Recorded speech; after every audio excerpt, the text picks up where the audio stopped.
Hi, good morning everybody. Today we will discuss about a report on the tragic train accident in Balasore, Odisha. Okay. তো আজকে আমরা বালাসোরে যে train accident হয়েছিল সেটা নিয়ে একটা রিপোর্ট রাইটিং ডিসকাস করব। ওকে, তো তোমাদের কোয়েশ্চেনটা এরকম থাকতে পারে, শুনে নাও। Write and newspaper report about Coromandel express accident within 120 words, অর্থাৎ করমণ্ডল এক্সপ্রেস যে অ্যাক্সিডেন্ট হয়েছিল সেইটা নিয়ে 120 ওয়ার্ড একটা নিউজ পেপার লিখতে বলবে। অথবা এরকমও থাকতে পারে, write and newspaper report on the tragic train accident in Balasore, Orissa. Okay, এই দুটো কোয়েশ্চেনই থাকতে পারে। তো তোমরা এই দুটো কোয়েশ্চেন কেমন থাকতে পারে সেটা ডেসক্রিপশন বক্সে একটু চেক করে নেবে। এরপর দেখো, আমরা প্রথমে শুরু করছি কিভাবে আমরা একটা নিউজ পেপার রিপোর্ট লিখব। সর্বপ্রথম দেখো, আমাদেরকে একটা হেডিং দিতে হবে এই ইনসিডেন্টটা নিয়ে। যেমন আমরা দিয়েছি Coromandel express derailed, nearly 291 died, অর্থাৎ ডেড। ঠিক আছে, ডায়েড। তো তার মানে কি, করমণ্ডল এক্সপ্রেস ডিরেল হওয়ার কারণে 291 জনের প্রাণ গেছে, এই নিয়ে একটা টাইটেল।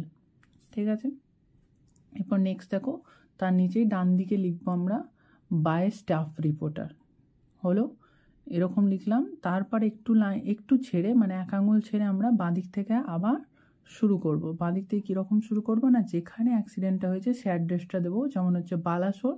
তারপরে দেখো উড়িষ্যা। তারপরে দেখো কবে হয়েছে অ্যাক্সিডেন্টটা, না 2রা জুন, কিন্তু আমরা রিপোর্টটা লিখছি তার পরের দিনে, তাই জন্য আমরা ডেটটা দিয়েছি 3 জুন। ওকে, 2023, তাহলে 2023-এর জুনে, 2 জুনে হচ্ছে অ্যাক্সিডেন্টটা হয়েছে। আমরা তার নেক্সট দিন দেবো 3 জুন, হলো। এরপর আমরা স্টার্ট করব রিপোর্টটা। দেখো কীভাবে স্টার্ট হচ্ছে না, a tragic train collision in Balasore has claim 291 lives and left over 1100 injured. অর্থাৎ কি, একটা ট্র্যাজিক ট্রেন কলিশন ঘটেছিল বালাসোরে, ঠিক আছে, যেটাতে গেছে ক্লেম 291 লিভস, মানে 291 জনের প্রাণ গেছে। আর লেফট ওভার 1100 ইনজিওর্ড, অর্থাৎ কি 1100 জন ইনজিওর্ড হয়েছিল, মানে আহত হয়েছিলেন গভীরভাবে। ওকে, নেক্সট সেন্টেন্সে দেখো, the incident involve the Bengaluru Howrah, তাহলে কি বেঙ্গালুরু হাওড়া সুপারফাস্ট এক্সপ্রেস। তারপরে দেখো শালিমার চেন্নাই করমণ্ডল এক্সপ্রেস। আর কি ছিল এর সঙ্গে ইনভলভ, আর কোন ট্রেন ছিল, দেখো এ স্টেশনারি গুডস ট্রেন। ওকে, তাহলে 3টে ট্রেন এই ইনসিডেন্টের সঙ্গে জড়িত ছিল। ঠিক আছে, প্রথম কথা হচ্ছে Bengaluru Howrah superfast express, next হচ্ছে শালিমার চেন্নাই এক্সপ্রেস। ওকে, তারপরে নেক্সট দেখো বলছে এ স্টেশনারি গুডস ট্রেন। আর যেটা হয়েছিল, এই যে অ্যাক্সিডেন্টটা সেটা হয়েছিল কোথায়, দেখো near Bhangabazar station at around 6:30 PM yesterday. তাহলে কি ভাঙ্গাবাজার স্টেশনের কাছে, যেটা হচ্ছে ইয়েস্টারডে 6:30 PM। তাহলে গতকাল 6:30 এই অ্যাক্সিডেন্টটা ঘটে 3টে ট্রেনের মধ্যে।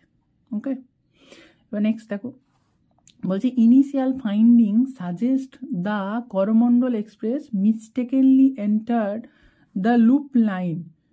তারপরে দেখো colliding with the park goods train. তাহলে কি দেখা যায় না, ইনিশিয়াল ফাইন্ডিংয়ে, অর্থাৎ প্রাথমিকভাবে খুঁজলে বা তদন্তে আমরা কি পেয়েছি না, হচ্ছে যে করমণ্ডল এক্সপ্রেস মিস্টেকেনলি এন্টার্ড করেছিল কোথায় না, লুপ লাইনে। ঠিক আছে, পাশের লাইনে, যে কার সঙ্গে কোলাইড করেছিল, কোলাইডিং মানে হচ্ছে সংঘর্ষ হওয়া। ঠিক আছে, কার সঙ্গে সংঘর্ষ হয়েছিল না, একটা পার্ক করা, মানে দাঁড় করিয়ে রাখা কি না, একটা গুডস ট্রেনের সঙ্গে। ঠিক আছে, মাল বোঝায় ট্রেনের সঙ্গে। ঠিক আছে, এরপর দেখো বলছে সাবসিকুয়েন্টলি, মানে এর পরে, মানে পরবর্তীতে কি হয় না, the Bengaluru Howrah superfast collided with the scattered coaches. অর্থাৎ কি, এরপরে কি হয় না, ওই প্রথম 2টি ট্রেনের মধ্যে অ্যাক্সিডেন্ট ঘটে। প্রথমটা হচ্ছে শালিমার চেন্নাই করমণ্ডল, আর হচ্ছে স্টেশনারি গুডস ট্রেন। ওকে, এদের দুজনে অ্যাক্সিডেন্ট হওয়ার কারণে যে কোচগুলো চারদিকে ছড়িয়ে ছিটিয়ে পড়েছিল, পাশের লাইন পর্যন্ত ছড়িয়ে গেছিলো ওই কোচগুলো, মানে কি ট্রেনের কামরাগুলো অ্যাক্সিডেন্ট হওয়ার কারণে। তো তাতে এসে আবার কে পরে ধাক্কা মারে না, হচ্ছে বেঙ্গালুরু হাওড়া সুপারফাস্ট এসে ধাক্কা মারে। ঠিক আছে, ওই স্ক্যাটার্ড কোচগুলোতে। তারপর দেখো বলছে উইটনেসেস দেখো উইটনেসেস মানে সাক্ষীরা, মানে যারা চোখের সামনে ঘটনাটা ঘটতে দেখে তাদের কথা বলা হচ্ছে। যে উইটনেসেস ডিসক্রাইব, তারা বর্ণনা দেয় যে এই harrowing scene with scattered body parts, মানে একটা যন্ত্রণাদায়ক দৃশ্য কিসের না হচ্ছে যে চারিদিকে বডি পার্টস পড়ে থাকা, ছড়িয়ে ছিটিয়ে বডি পার্টস পড়ে থাকা যে হচ্ছে যন্ত্রণাদায়ক দৃশ্য, সেটার কথা বর্ণনা দেন কারা? স্ক্যাটার্ড বডি পার্টস মানে ছড়িয়ে ছিটিয়ে থাকা বডি পার্টস। তারপর নেক্সট দেখো বলছে, দেখো rescue efforts are in full swing, অর্থাৎ রেস্কিউ এফার্ট মানে উদ্ধারকারী যে এফার্টটা বা কাজকর্ম সেটা হচ্ছে ফুল সুইংয়ে হয়েছিল, মানে কি পুরো দমে চালানো হয়, ঠিক আছে। তারপর বলছে and injured passenger have been transported to nearly hospitals, তাহলে নিয়ার বাই হসপিটাল, তার মানে কি যে ইনজিয়ার্ড পার্সনগুলো ছিলেন, মানে প্যাসেঞ্জার ছিলেন, পার্সন নয়, ইনজিয়ার্ড প্যাসেঞ্জার, অর্থাৎ ক্ষতিগ্রস্ত বা আহত যে হচ্ছে প্যাসেঞ্জারগুলি ছিলেন ট্রেনের যাত্রীরা, তাদেরকে নিয়ে যাওয়া হয় কোথায় না হচ্ছে নিয়ার বাই হসপিটালে, ঠিক আছে, পাশের হচ্ছে হাসপাতালে। তারপরে দেখো যে দ্য ইন্ডিয়ান রেলওয়ে অ্যানাউন্সড, অর্থাৎ ইন্ডিয়ান যে রেলওয়ে আমাদের তারা কি করে না হচ্ছে তারা অ্যানাউন্সড করে মানে ঘোষণা করেছিল কি না কম্পেনসেশন মানে ক্ষতিপূরণ হিসাবে কত টাকা না 10 lakhs for the ডিসিজ next of কিন, অর্থাৎ মৃত ব্যক্তিদের পরিবারের জন্য 10 lakhs কি করা হয় না কম্পেনসেশন ঘোষণা করে।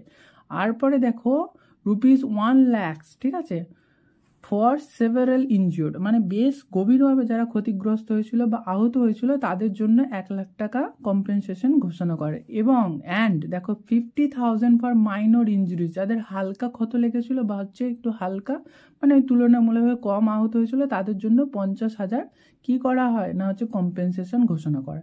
তো বলছে দেখো a high level committee has been form, মানে কি একটা হাই লেভেল কমিটি গঠন করা হয় টু ইনভেস্টিগেট, মানে কি এই ঘটনাটা তদন্ত করার জন্য। কোন ঘটনাটা না দ্য বালাসোর ট্র্যাজেডি। ওকে হলো, দ্যাটস অল, এতটা লিখলি যথেষ্ট তোমাদের। নিচে একটু হচ্ছে ছবিটা দেখে নাও, এরকম ট্রেন অ্যাক্সিডেন্টটা হয়েছিল। Okay okay, that's all for today. Thank you so much for supporting me. Okay.